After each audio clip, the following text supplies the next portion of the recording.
আজকে আমি রান্না করব ফ্রাইড রাইস। তার জন্য প্রথমে আমি সবজি রান্না করে নিব।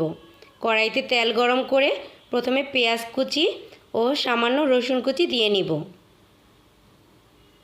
দিয়ে দিব আদা থেতো করে, হলুদের গুঁড়া দিয়ে দিব। ভালোভাবে নেড়েচেড়ে পেঁয়াজ ভেজে নিব।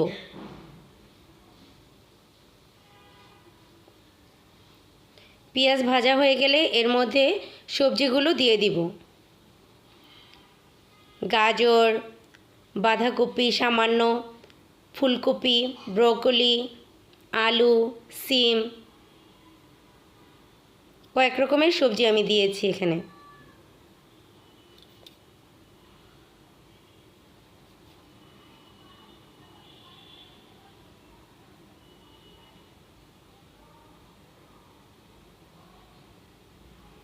দিয়ে দিব 4-5টা কাঁচামরিচ।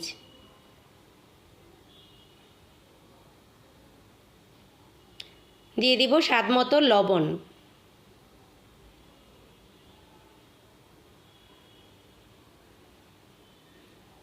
আর দিয়ে দিব গোলমরিচ গুঁড়া।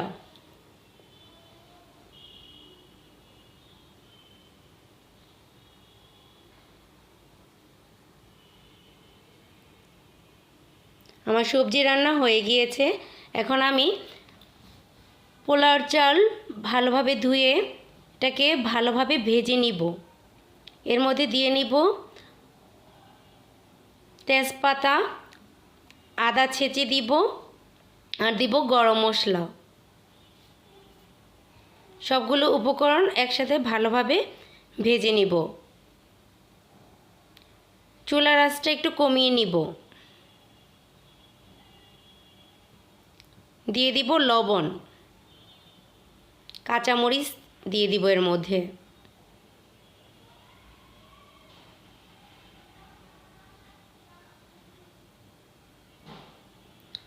ভাজা হয়ে গেলে আমি যতটুকু পরিমাণ চাল নিয়েছি, তার যেই পটে চাল নিয়েছি তার ডাবল পরিমাণ জল দিয়ে দিব।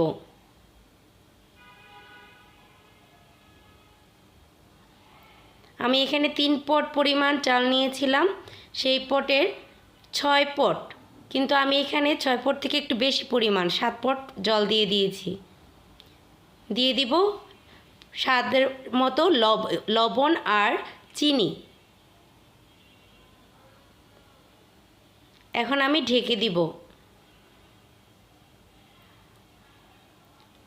ঢাকনা খুলে হয়ে গেছে আমার পোলাও। এখন এর মধ্যে আমি সবজিটা দিয়ে দিব।